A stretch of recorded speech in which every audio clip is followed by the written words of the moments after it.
Pero, I've been, witness of how God really moved sa buhay ni Pastor Brian. Yung panahon po na siya po ay nasa college years, high school college years, kami po ang naging second family sa Yeshua.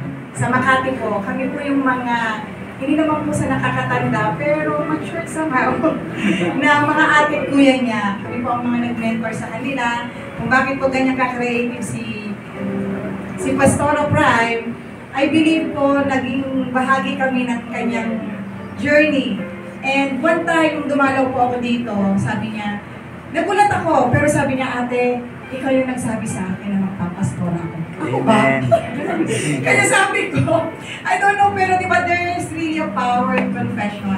I don't know when, I don't know kung kailan, pero diba si Lord ang gumagawa ng tamang panahon para sa kanya.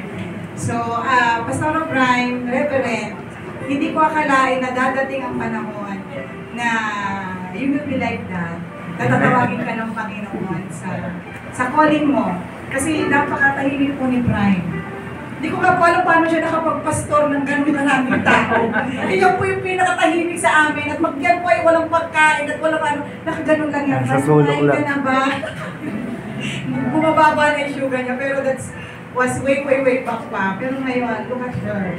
Di ba, ang Panginoon po talaga, sabi nga sa Ecclesiastes, di ba, there's a time for everything. And I believe this is your time. Amen. And if Kuya Ariel still living, he's very, very proud of you. And in heaven, pinapalampakan ka niya. Sinasabi niya, that's my girl. That's my brother. Si Ariel po ay isa sa mga pioneer ng Yeshua. Kami po yun.